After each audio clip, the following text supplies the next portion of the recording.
Hey guys, welcome to the Privateer Network. Thanks for coming again today. Today we're going to do a video on tire changes. We're going to go over different ways as I go through the way I change the tire and show you how I do it.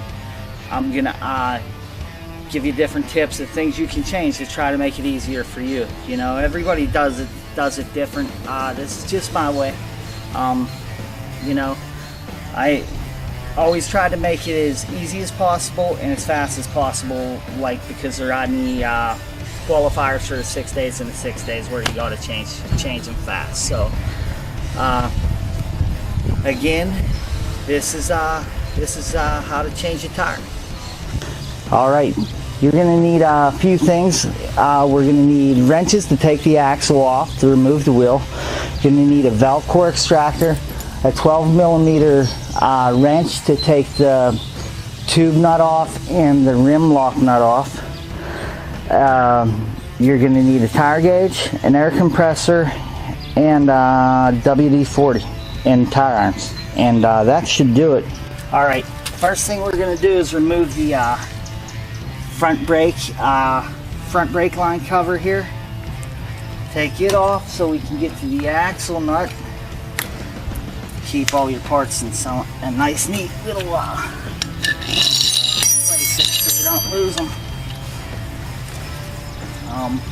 I couldn't find a wrench any bigger than this to use, so I guess I'm gonna have to just go with this one, you know what I mean? Actually, my buddy Shane got all my tools down there working on his quad. But loosening the front axle. Once I get the front axle nut loose, then we gotta loosen up the pinch bolts on the axle so we can get the axle out.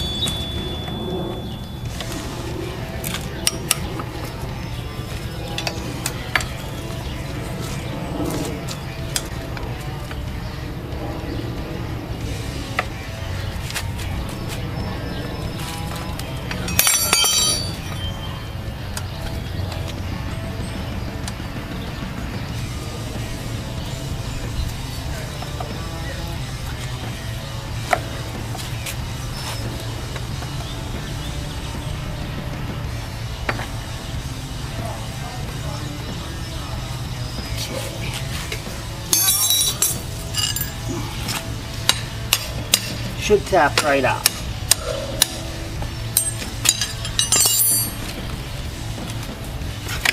Okay, want to pull that? All right, next step, we're gonna get the tire off, wipe it off. First thing we're gonna do is take off the nut on the tube and the nut on the rim locks. A lot of rear rims will have 2 rim locks. And just loosen them up. Actually, the way I do it, you're gonna have to take them all the way off. You don't have to. I don't usually, but tube nut got to come all the way off. And then the rim lock, you can get it right out to the end of the threads there. Here, and you don't have to take the nut all the way off on the rim lock. But actually, what we used to do back in the day, a lot of people used to do going to the 6 days and stuff when you had 10 minutes at the end of the day to go over everything on your bike and change your tires, both front and back, you know. Everybody used to take 2mm off their rim. Off of one side only though. And then just made it a lot easier. And some people used to take it off both sides too, actually, and they made pins that held the tire in place, almost like needles on the inside of the rim that's like stuck into the tire when you hit it with air pressure.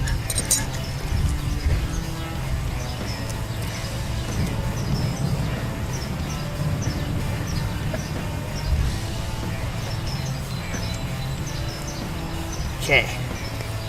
Once we get that far, you're going to want to break the bead. Sometimes you'll have to stand on it. This is a front tire, so it broke pretty easy. If you got to stand on it, do it. Just sort of dig your arches of your feet in. peeled the tires off of the rim on both sides.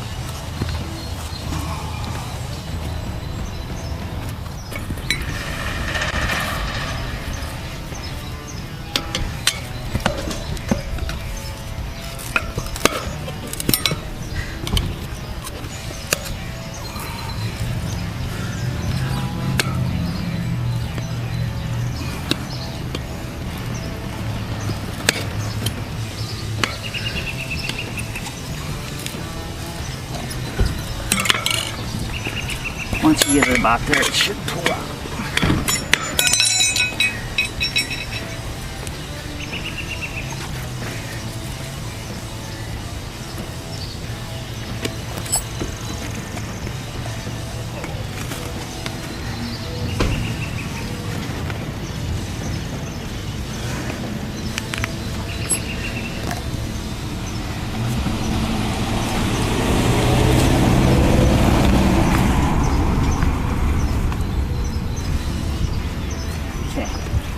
Get to the rim lock. You got to make sure that it's pushed all the way in so that you got room to move the tire out from behind it.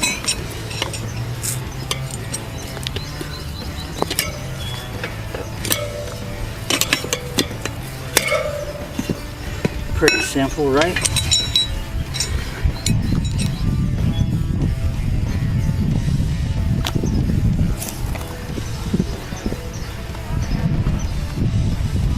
I mentioned I did leave the air out of this tire. One side of the tire off. I reach up inside, across from where the valve stem is again. Just pull the tube down out.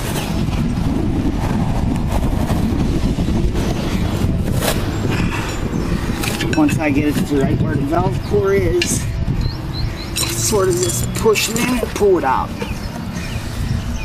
And all the hard stuff's done when you're to that point. Now to get the tire all the way off. This is the side we took off already.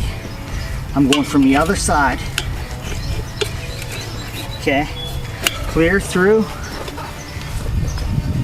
Whipping it. When I get it to there, put a knee right on that where the rims meet the tire there. And it should come right off.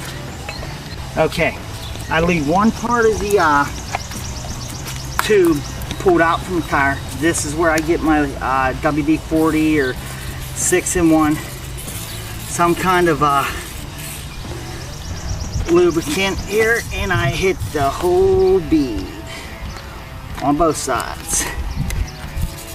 Okay, this is going to help it not only go on easier, but it's going to help the tire bead when we put air to it. Okay, now next thing you want to do is make sure your tire is not directional. If it's directional, make sure the arrow's going in the rotation of the tire. See, I got an arrow here. I don't know if you can get that. It's pointing this way, so that means this would have to go on here this way for rotation. Okay, first thing I do before I even try to put this on there is I put the valve stem through the hole on the rim and put the nut back on there. That's going to keep me from fighting with that later.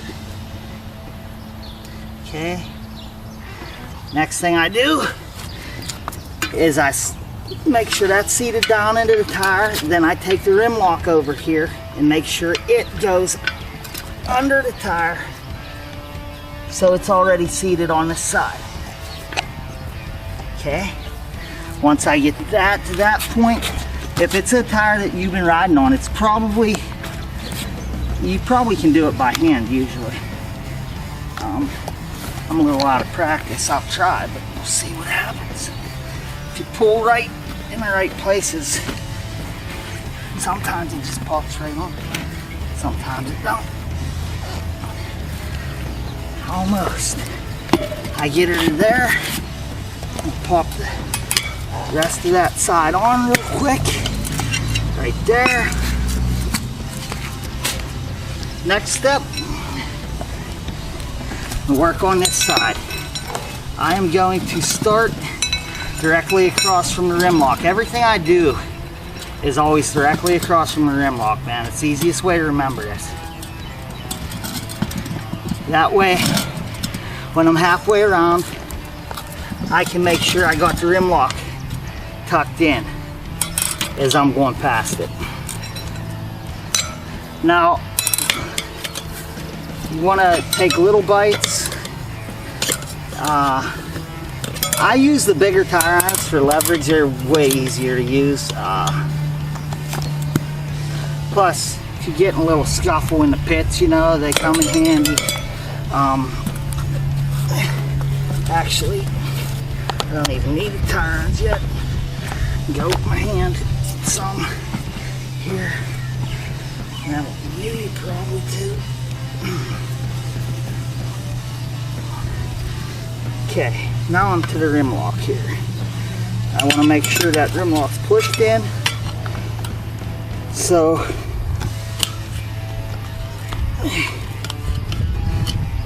I can get it just inside it. Get the tire just to go just inside there. Like that. Beautiful. Beautiful. Tell you what. And then from there, it's all downhill. I think. They tell me anyway. I keep a knee on there to keep it from popping out too. I just keep working it around. Small bites. Small bites. Small bites. Small bites. And for the last bite, there it is. She's on. Okay. Okay, so that's it. You know, you can try different things when you're doing it. See what works best for you. You know, everybody got different strategies and does it different. Now, a bib moose tube is totally different than what we did there. You know, with a bib, we'll shoot another video for that someday when I feel like He-Man. But in the meantime, people ask what's better, the bib mooses, the tube tires. I like tube tires because I can change my air pressure accordingly. I can, you know, if it's a rocky race, I bump it up. If it's muddy, I can take it down.